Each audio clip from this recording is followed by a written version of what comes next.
Today we're looking at the pilots based on the 1968 New York Jets. The pilots feature a pro-style offense and an elite 4-3 defense. This was the team that won Super Bowl III, quarterbacked by Broadway Joe Namath, and that's why they have the special rule, Broadway Joe, clear for takeoff, and full throttle.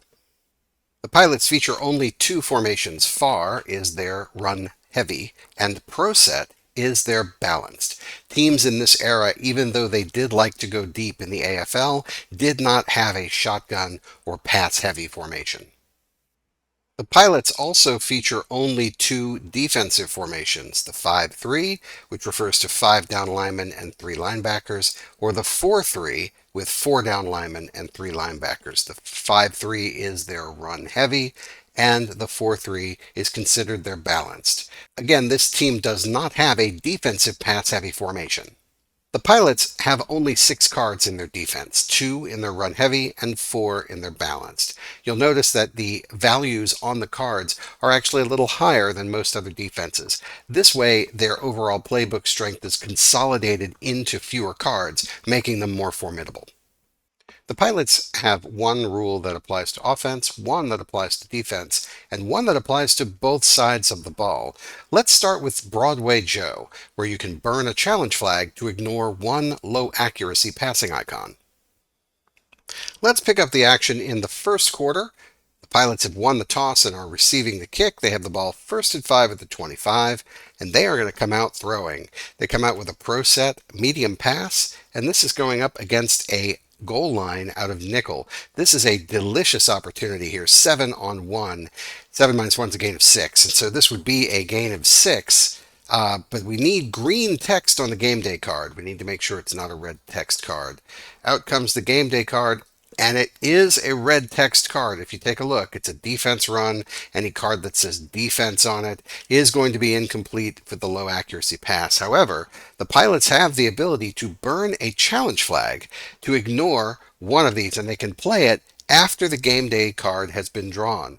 This is Broadway Joe guaranteeing the completion. So simply what they do is flip over this token. It is now a used challenge flag. They can ignore this low accuracy requirement, meaning this defensive card that applies to the run has no impact on this pass. It is now 7 on 1, which is a gain of 6, brings them all the way out to the 45-yard line. A big pass from Joe Namath. First down now, and the pilots have chosen to come out in far, which is their run heavy formation. They're running a sweep right against a wide run defense. This is a defensive breakaway. So at this stage, it is going to be a defensive breakaway. Let's see what the game day card gives us. And that is a turnover in the upper corner. So this is a fumble at the line of scrimmage. Now, for most every team, that's simply a turnover, and we would go ahead and have the Fire start their drive. However, the clear for takeoff means that all turnovers for both teams are returned as offensive breakaways. That means if the pilots get a turnover, they return it, or if they turn the ball over, their opponent will start. So we flip the game day card, and it is a 3. And they're going to keep going, one more, until they chain together enough cards for a touchdown. Oh my, 1, 2, 3. Or if they get a 0, or a fumble themselves. There's 2 more. This might actually be returned for a touchdown. Let's see. And it is touchdown for the Fire. So the Fire have taken the fumble from the 45 and returned it 55 yards for a touchdown. We'll pick up the action now in the second quarter. The pilots are down 7-3. It is 2nd down and 4 from the 30, and the Fire have come out in a shotgun halfback draw.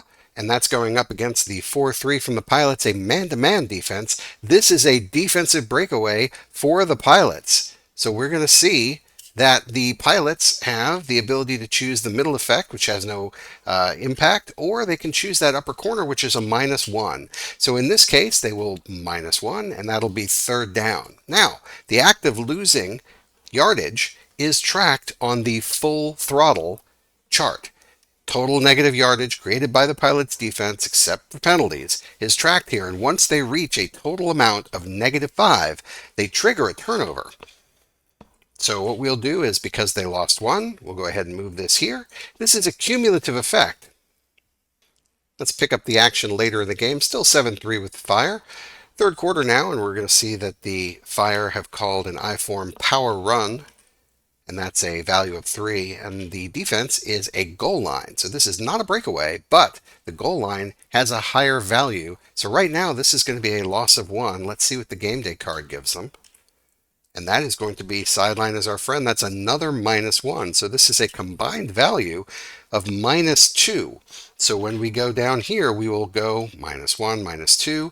They have now generated a loss of 3 on the game. As soon as they reach this -5, they will trigger the turnover. So this is a cumulative effect throughout the game. It can only be done once. This is a one-time effect for the game, but as soon as they trigger a loss of 5 yard lines, as a cumulative effect, the pilots create a turnover.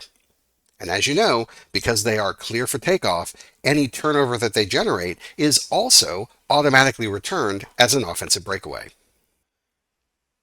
The Pilots' big play, quick strike offense is a huge advantage, but their weaknesses, all of the passes that are over a value 4, are low accuracy. And the running game, while consistent, does lack high value runs. This is a game of methodical drives, outguessing your opponent, pushing the ball up the field, and then trying to find that perfect moment to go over the top of the defense and have that challenge flag at the ready to use that Broadway Joe and ignore that low accuracy to get that big play.